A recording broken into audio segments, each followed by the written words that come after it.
George Kambosos had a good run. Went out there and dropped the champ with a big right hand, and then went on to do what most prize fighters can only dream of, and that's snatch up all of the belts in the division. I mean, he was the top dog at lightweight. And let's be perfectly honest with each other. Like I've said it before and I'll say it again, he doesn't have anything special about him. Right? Doesn't have special power or special speed, doesn't have world-class stamina, doesn't have anything that's absolutely incredible about him. But the man went out there and got the win against Teofimo Lopez and just was at the absolute peak. Made the most of his 15 minutes of fame. But as we sit here now, he's reaching a different point in his career. We're looking at him now and we're saying he beat Teofimo Lopez, but as much as we celebrated him that night, and as much as we remember those big wins, we know that Teofimo Lopez had the medical condition, right? We know that he was dealing with something when he was in the ring. Then we look at the two outings against Devin Haney in which he got absolutely smoked, right? Got outclassed and smashed. Then we looked at the fight with Maxie Hughes, one in which he was supposed to look a lot better. Eked out a win. Didn't quite look as good as we thought. Didn't quite look as good as we wanted it or as we expected. And then he goes out there against Lomachenko and gets stopped. So what does he do? This position that he's in right now, we got a former world champion. He's not exactly old yet. The man commands a lot of attention. He's able to sell tickets. He's able to sell pay-per-views, which is why these fights have been happening over in Australia. You got to remember, there's a reason Devin Haney and Lomachenko were willing to travel over to Australia, and it's because the fight was going to make more money over there. So he's in this interesting position because let's be honest.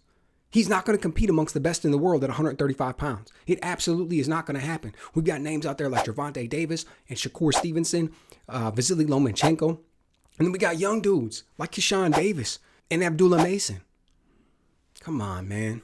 So if we're thinking about this and we're asking ourselves, where does George Kambosos go from here? Really, there's only three options in my opinion.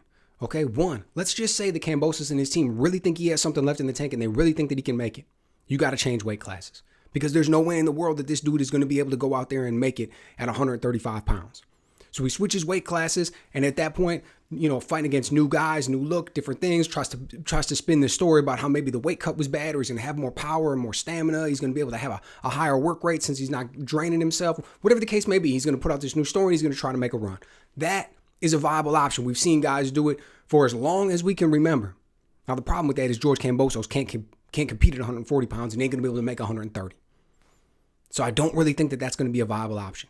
Option number two, he's not ready to hang it up, but deep inside, he really admits that he knows that he's not going to be able to make it amongst the top in the division, and he doesn't want to go out and be the old lion to anybody's young lion. So what's he do?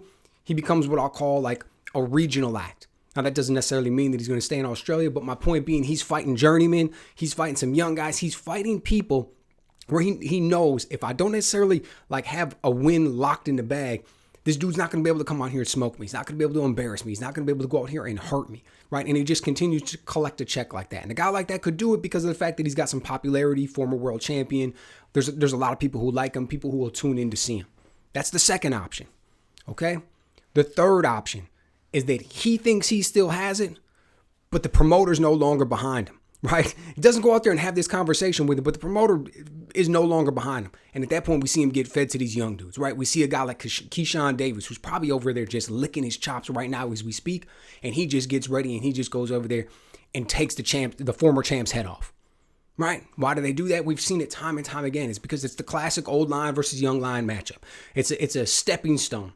And to wait for the young dude to prove himself and say, hey, this is a former world champion. This is a guy who was competing amongst the best in the world. And I'm going to prove that I'm now ready to compete amongst the best in the world by going out there and smashing this dude. Right? And if we don't see Keyshawn Davis do it, are we going to see Abdullah Mason do it? I mean, this is lightweight, man. 135 pounds. This is one of the historical divisions. There is always going to be a top-notch, just stacked, talent-rich division in here. He's not competing with Gervonta Davis. He's not competing with Shakur Stevenson. We just saw him get smoked by Vasily Lomachenko. He really doesn't have that many options left for him.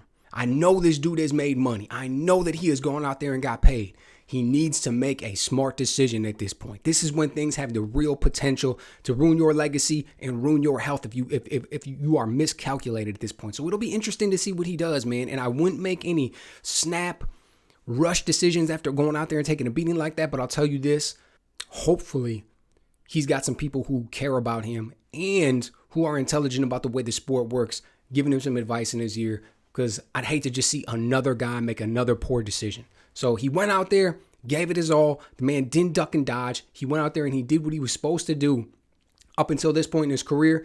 Had a huge success against Teofimo. Definitely not some huge successes in the follow-up fights. But hey, man, that's the way it goes. He went out there as a professional prize fighter. Like I said, he got paid. He did what he was supposed to do. He didn't do his name any harm. He didn't do his name any disrespect in the way that he went out there in which he competed. So my hat's off to the man. And I hope that he makes good decisions career-wise going forward, because he's absolutely at a fork in the road, right? This is a turning point. Like, it is a turning point. There is no more going forward. This is a turning point. It's only what's going to happen from here on out.